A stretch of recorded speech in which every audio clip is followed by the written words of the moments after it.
Welcome to Leaders of the West, a podcast for innovators and changemakers. I'm your host, Jessie Jarvis, the founder of the West, and I'm sitting down with agriculturalists, entrepreneurs, executives, and everyone in between with the goal of digging into the strategies, mindsets, and lessons that have been crucial to the success of ag and Western. Whether you're carrying on the next generation of your family's operation, starting something from scratch, or determined to climb up the leadership ladder, we're going to inspire you to continue to dream big, growing not just you, but the future of agriculture and Western as a whole. Let's go.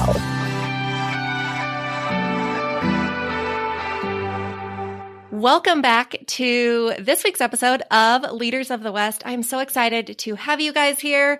And we have the coolest guest that you guys are absolutely going to love, Nic De Castro. So Nic De Castro is an entrepreneur based in Bozeman, Montana, where he is building LandTrust, a recreation access network that opens up outdoor recreation opportunities on private lands across the U.S. So Nic, thank you for being here today. I know that our audience is really going to love your tenacity, the story of how you founded LandTrust and how that came to be. So thank you. Yeah, I really appreciate you having me on, Jessie. I don't know if I'm going to be the coolest guest, but I'll try to live up to it. No, I am super excited to just get to share your knowledge and experience and expertise with our industry. So let's get right into it. You have a really unique background, which I did not allude to. I try not to read bios because I always like people to introduce themselves in their own words. But prior to creating LandTrust, you spent time working in marketing and advertising technology where you focused on sales and partnerships for Fortune 500 companies. So can you give us a little insight as to how those experiences and what it was that prepared you to launch LandTrust? Sure. Yeah. So, I grew up, I guess I can go back. I grew up in Southern California. All the people in the West are freaking out. So I grew up down there. I grew up kind of hunting and fishing and surfing, spearfishing, all the fun stuff down at the beach. And then went to school on the East Coast. I went to school in Boston, and after school moved down to New York City, and that's where I got into advertising and marketing technology back in like 2010. And it was a really interesting time to come into that space. And if for the people who are listening who don't know what that is, I worked in digital advertising. So whenever you see an ad on Instagram, Facebook, YouTube, whatever, any website, it's that industry. I used to joke, we're not doing the Lord's work in this business. We're just trying to sell stuff, but it is an interesting industry to understand, to sell products. So I'm sure there's, obviously a lot of ranches and farms out there that try to do direct to consumer. And a huge piece of that is how do you generate demand for it? And so online advertising and digital marketing advertising is how you do that. So yeah, I got to travel to a lot of places and live in a lot of places over that decade or so. It was New York, Chicago, Boston, LA, San Francisco, then Boulder, and then up here in Bozeman in 2016. And it was I worked a lot in the social media space. So it was, selling advertisers in the YouTube ecosystem really early on when YouTube is still a very scary place for advertisers because it wasn't professional content like television. And worked a lot with influencers and whatnot. So, it was a fun time. Got to travel a lot. Got to work with a lot of great brands and see people who were very good at acquiring customers online. And, it's a useful industry to understand as I start my own company. And so I throughout that time, I also worked primarily in startups. I've never actually worked for like a really big company. And, obviously that helped me understand how to, when I started my own company, how this stuff works, fundraising and all that kind of stuff too. That is awesome. So now that we know a little bit more about that side of your past, what really led you to create LandTrust? Sure. So as I mentioned, I love the outdoors. Some of my first memories are going hunting with my dad at like 3 years old and, hunting, fishing, being outside. So, clearly when I was traveling a lot in my 20s, living in cities, there wasn't a lot of hunting and fishing going on. But after living in Boulder for a couple of years, I really liked being close to the mountains. And I had gone, fishing a few times in my teens with my family up in Montana and just loved Montana. And most people who've been out here kind of understand that. And so I decided to move up here. Bozeman it was kind of between Bozeman and Missoula. I needed technology for my work. So those were the two kind of obvious options. I personally prefer Bozeman a little bit better. And once I moved up here at the end of 16, I was just kind of instantly confronted with the idea that is now today LandTrust, which is, hey, look, you live in Idaho, I live in Montana. There's a lot of public lands, which are great. And it's great to have that opportunity to access those public lands, but there's also a lot of beautiful private land, and most of it's farm and ranch. And I wanted to have access to those places to go hunt, fish, and do stuff outdoors. And there was just no real easy way to do that. Of course, there's always door knocking, which has been something that has existed forever. I think as populations have grown and more people do that, the success rates of door knocking have gone down significantly.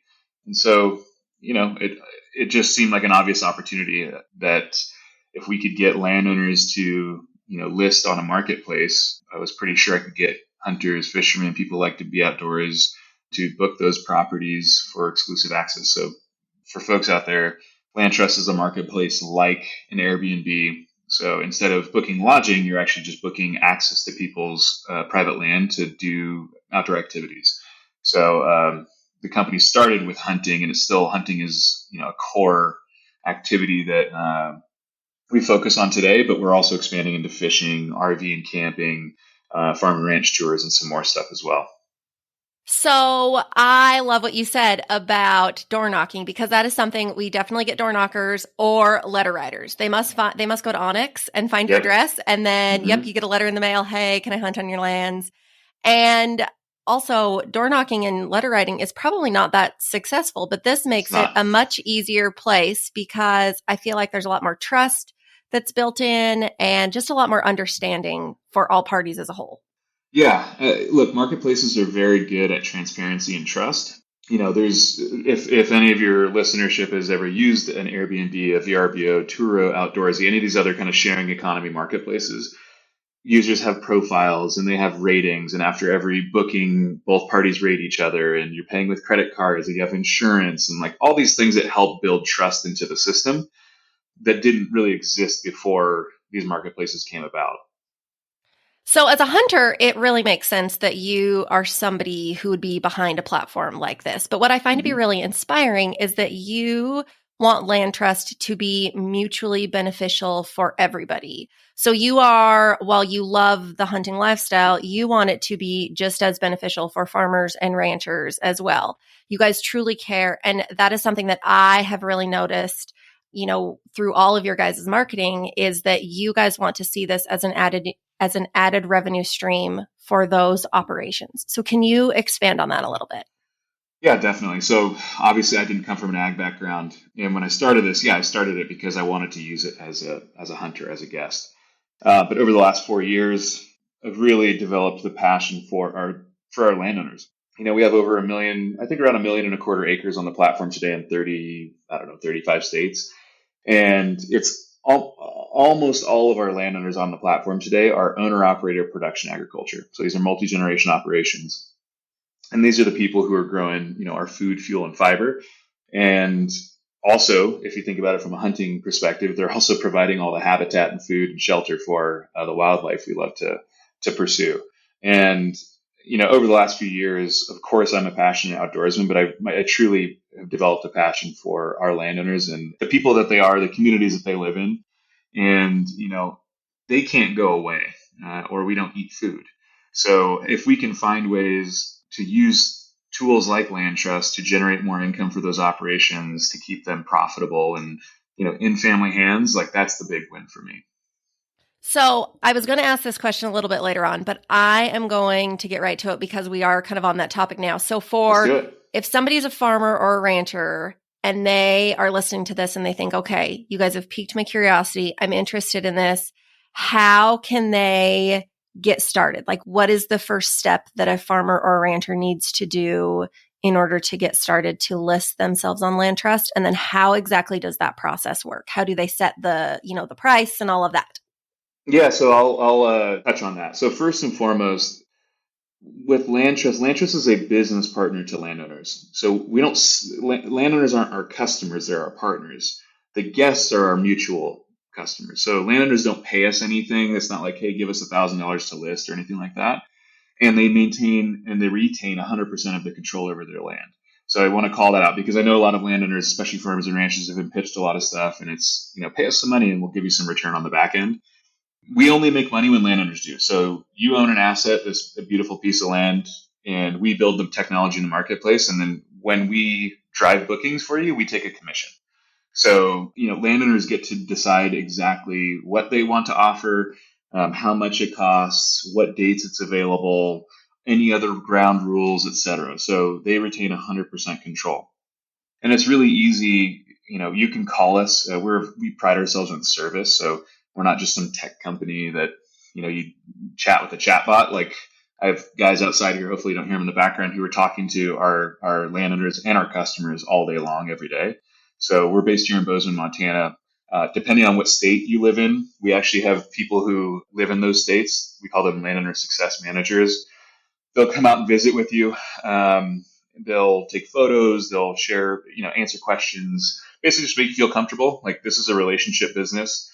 Trust is in our name, not because we're some sort of conservation easement, but it's like good old fashioned trust. We know that this business only survives and thrives if we have trust in the community. So having said all that, you could literally give us a call. You can text us. If you go to landtrust.com, there's a landowner button. We have a phone number there. That phone number connects you to somebody here in the office, and they'll be happy to answer questions. We have materials that we can send to you. We know that deciding to list on LandTrust is not usually a decision that is made by one person. It's usually like a family decision, and it takes some time, and people got to get comfortable. And we totally understand that, and we're here to help answer any of those questions that some of the family members might have and make them feel comfortable. But what I can say is we have, I don't know, 400, 500 amazing families across the country who list with us and are generating significant income for their operations. And I think it's a really interesting way. There's a lot of younger people who are wanting to come back to the farm or ranch, and they got to be able to support themselves. Unfortunately, production agriculture often right now in the commodities is not able to do that. And so they've got to bring their own business. And LandTrust is basically a new business that you bring to the place that can support a family member coming back. And, we have landowners generating upwards of $80,000 a year from this. So it's something that can be sustainable and is pretty easy. Like once you get it set up, you can run it from your phone while you're doing other work. Like if you've ever hosted on Airbnb, you get some inquiries, you accept some bookings, direct deposit after the thing. Like it's not a difficult thing to do. So we've talked a lot about hunting and fishing, but let's go to the farm tour side of things, because I will be honest, I was actually quite surprised to see that as a listing option. And then when I saw it, I thought, well, holy cow, this makes so much sense. How did that side of your offerings come to be? Sure. So I'll be the first to say we're still learning about the farm and ranch tours and experiences. We're working on a partnership right now with a pretty big organization that has done and organized a lot of this. But there's a lot of people out there that, I have a young family. I have 3 daughters, under like 4, 2.5, and 10 months old or something like that.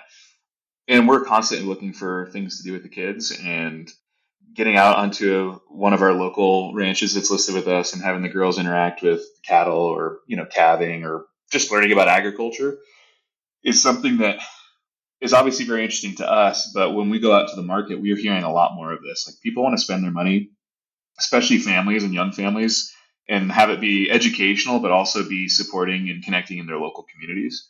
So the farm and ranch tours and experiences is very much developing. We do see them. We're putting more marketing into those things. And it's just another way for farmers and ranchers to generate income, but also educate the consumer. There's obviously a lot of garbage out there about farming and ranching, how it's bad for the planet and cattle are bad and all this stuff.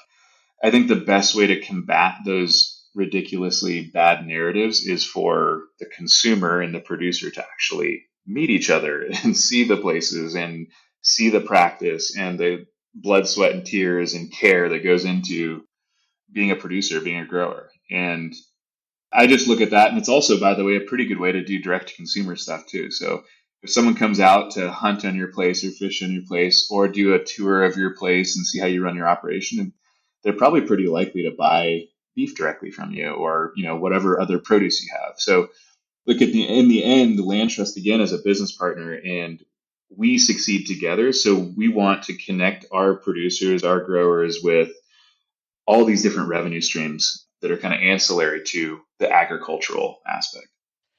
I wish you guys could see my face right now because amen, hallelujah, say it louder for the people in the back. This is such an awesome conversation because you're so right. One of the problems that our industry has is the removed connection from consumers and the producers of our, of what we eat and fiber and all of those.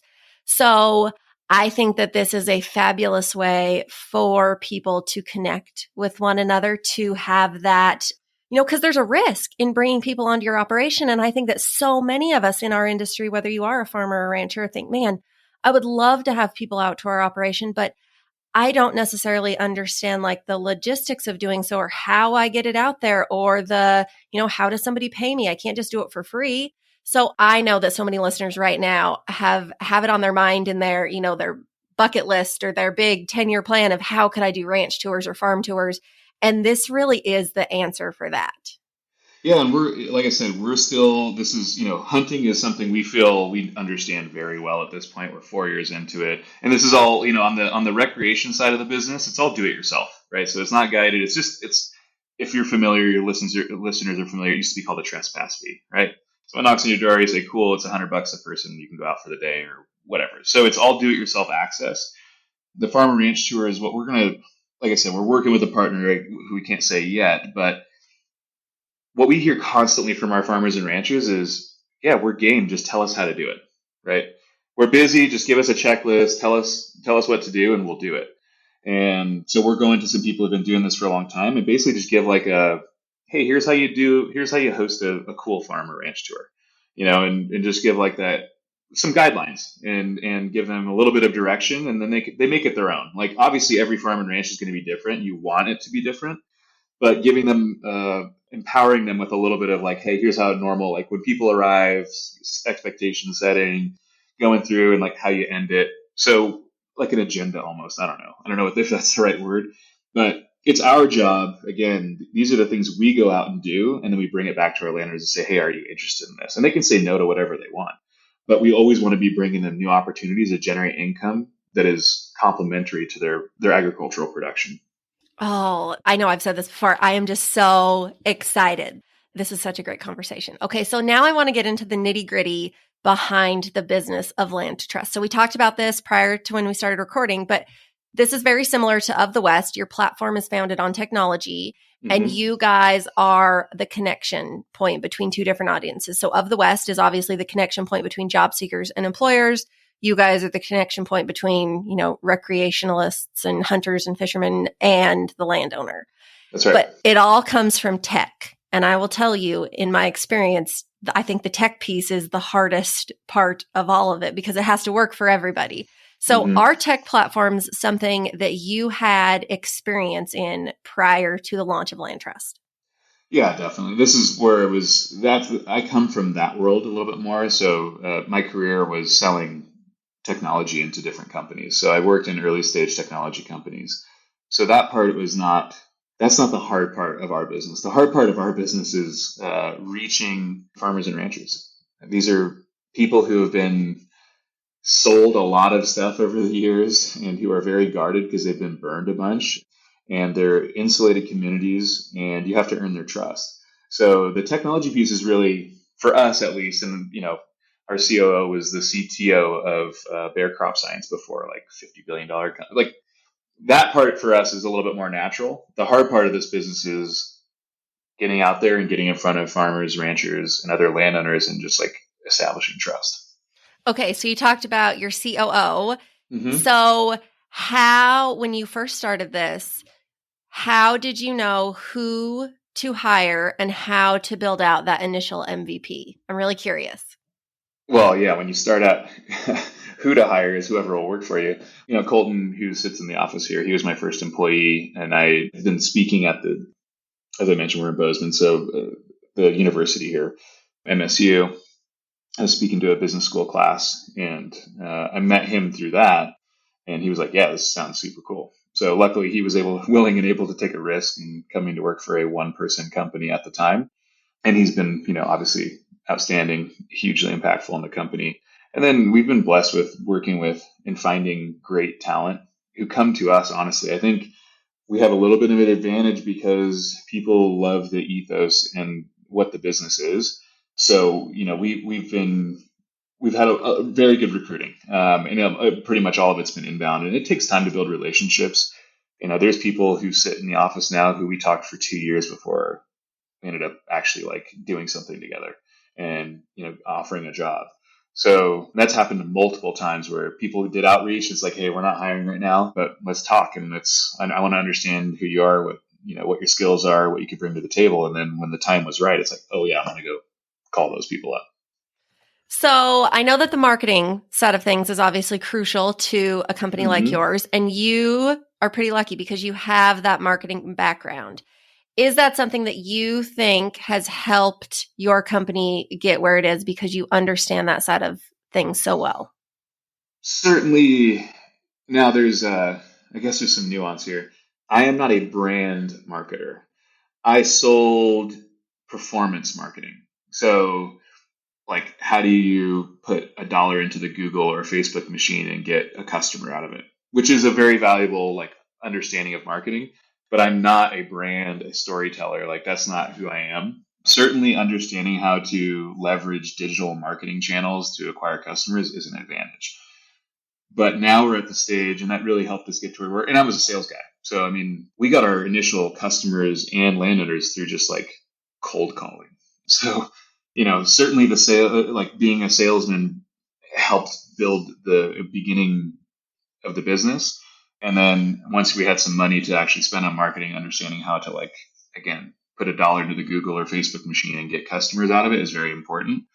But now we're at a point where I think building some brand around the business beyond just like, hey, here's what the business does. That's how we've gotten where we've gotten so far. Is it's just a really unique business, and both parties kind of see the value of it. And so we get customers and we get landowners. I think we need to build some brand around it now and do a little bit more of that softer stuff rather than just like pure performance marketing. The technical side of things. Okay, totally. But so you brought this up just now, though. You have two different audiences. Obviously, your customers, but then your partners in landowners. And you cannot have one without the other, which is, again, similar to Of the West. We can't have job seekers if we don't have jobs on the site. But if we don't have jobs on the site, we're not going to get job seekers. It is a literal, like, what comes first, the chicken or the egg? Especially when you're first starting out, and you have to have both of them to succeed. So how did you guys balance that in who to get first? You mentioned that the hunter was easy for you to get. It was the landowner that was a little bit tougher. But how have you continued to balance that?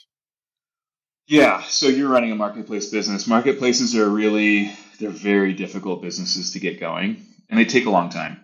The average like successful marketplace takes like 5 to 7 years to really like see traction and maturity. So we're 4 years in, so we got another couple of years. Landowners, we have to have landowners. So like you said, you can't have job seekers if there's no jobs. We can't have people to book properties if there are no properties. So that was the hard part. And again, we went like in the beginning, went to Craigslist, Facebook Marketplace, because look, the transactions that we're facilitating, they've existed before LandTrust existed. Like people are door knocking on your guys' place or sending you letters or, whatever. And there are plenty of people who are doing hunting leases or whatnot, just on the back of a napkin or a handshake and whatnot. So we went to where those transactions were currently happening at the time. Craigslist was big, Facebook Marketplace was big, hunting forums, like that kind of stuff. And we just said, hey, this is what we're building. Are you guys interested? And we were able to find some landowners who were willing to take a chance. And, that had the first little few listings and a little bit of supply. And then you go and find, hunters who are interested in that type of supply. And you just kind of like, it's this balancing act as you grow. Well, and you bring up a good point too about you guys didn't necessarily invent something that was new. No. You just brought the technology side of it that made it easier for everybody, and especially easier, more trustworthy. Yeah. Yes. And especially too, I think of like non-local people. If you're somebody who lives in Wisconsin and you want to come hunt in Idaho, the cold calling and the door knocking and the letter writing, that is definitely not going to work because you don't even know the person to do any of that too. It obviously happens more on the local scale. So I can imagine then that I also think about how much money that's bringing back into local economies too, just because of the technology that you guys are offering and the connection level. Yeah, it's interesting. I mean, if you look at what LandTrust actually facilitates is rural economic development because almost all of our landowners by definition are really rural. Like these are all production agriculture, like I said, owner operator farms and ranches. Yeah, we have some in and around, a little bit like Bozeman or whatnot, but by definition, most of our supply, most of our landowners are rural. And not only is land trust facilitating them generating income by hosting, we have people right now, season kicked off here in Montana for big game and upland birds. We have people from all over the country who have booked stuff, whether it's bird hunting or big game hunting, who are here right now. And yeah, they're putting money in the pocket of that landowner, but they're also going into town. They're buying gas. They're having beers at the bar, breakfast, whatever.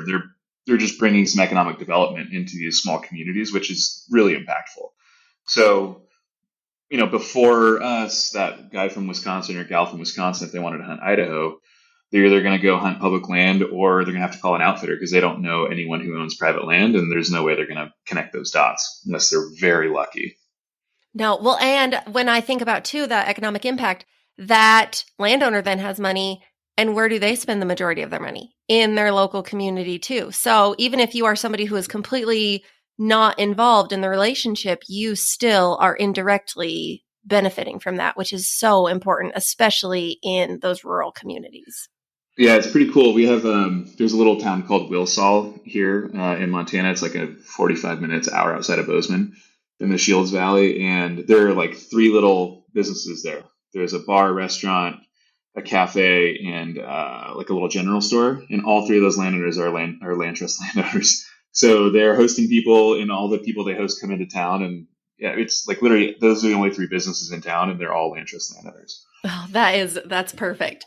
Okay, so we're going to get into the rapid fire round. These are the questions we ask all of our guests. They're not necessarily rapid fire answers per se, but that's what we call them. So the first one is, what's the best piece of business or personal advice that you've ever been given? Sure, I've heard it recently.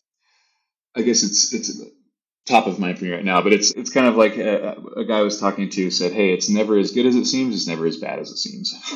So it's like keeping a little bit, try to stay, a little even keeled.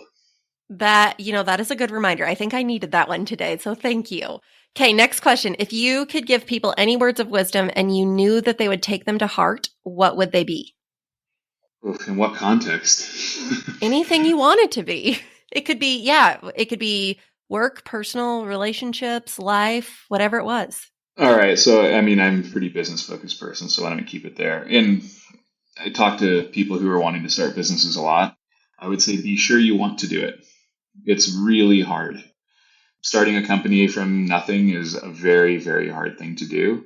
And you have to really care about the process of building the business and the thing that you're building the business, like the category you're building it in.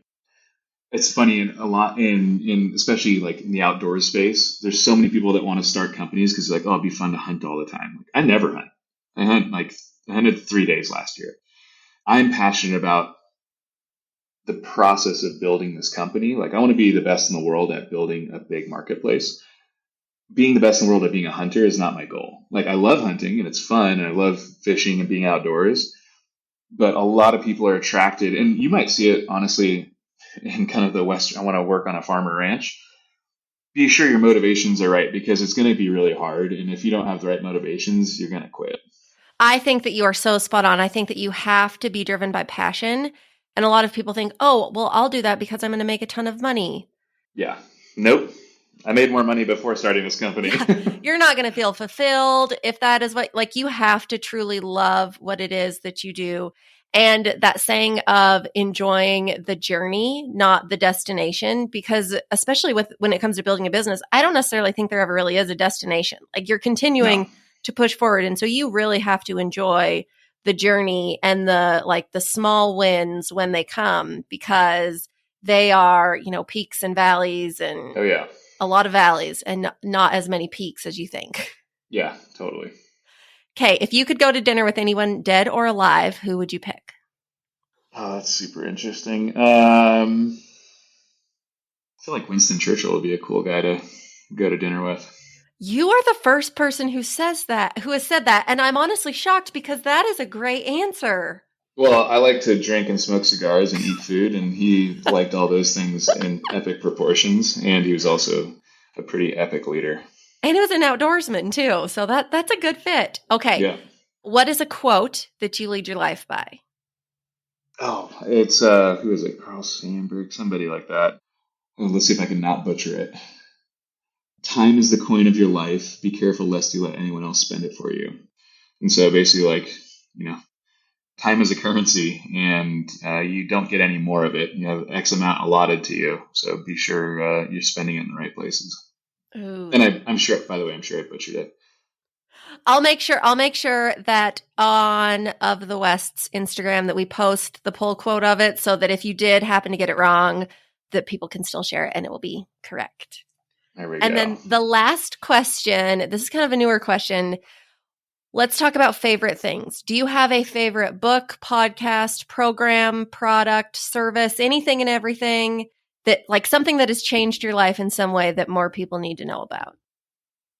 Again, if we keep it with a business focus, I think there's a book called Rework that is really, it's written by the founders of a company called 37 Signals, but it's kind of a contrarian perspective on how to start and run businesses versus, again, we're in the kind of venture capital world of starting businesses, like we've raised money for the company and whatnot. I think that book is really interesting. It's very short, and it's a really interesting book to read for people who want to start and run businesses. You could read it in like an hour. It's not like this big dense thing. That's a really good book. Okay, well, I will also make sure that for those of you guys who want to go read that we put a link for that in the show notes.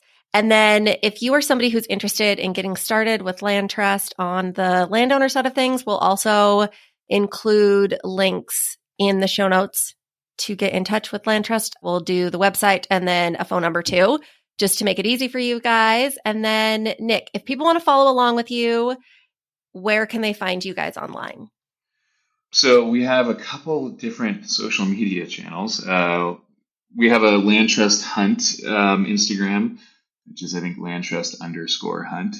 We have another one that's a little bit more landowner focused that we're just spinning up right now, which is I think just LandTrust. I should know the actual handle. I'll have to look. I'll give it to you after the fact. And I think we have a Facebook page for it too. I don't have any personal social media, so I haven't had social media since like 2015. So you can't follow along with me, but I do have LinkedIn. I don't know if your audiences have LinkedIn, then I'm happy to connect there. Awesome. Well, thank you so much for sitting down with us today. This has been an awesome conversation. I am excited about not only the future of LandTrust, but just being able to hopefully connect some more people from our industry with you guys, because I feel like it's very rare when people outside of the ag and Western industry care as much about our industries as you do. So thank you for that. That is something that you can see not only in yourself, but throughout the ethos of your company. And that is a really big deal. I know that I can speak on behalf of the industry when I say that for sure. So thank you. I appreciate it. And for those of you guys who have loved this episode, please be sure to go rate the show, go give it a review, and then take a screenshot, share it on social media. What was the most impactful thing that you learned from Nic? Go tag LandTrust, tag Of the West. We want to see, what resonated with you guys most. And with that, we will see you guys next week. If you loved this episode, do us a favor and share it with someone else who might find just as much value in it as you did. We're on a mission to continue to grow and strengthen the future of agriculture and Western industries, and you spreading the word helps us make more of a positive impact. It also makes a big difference when you take a minute to go rate and review the show. We can't thank you enough for listening, for sharing, and for loving Ag and Western as much as we do. We'll see you back here for our next episode.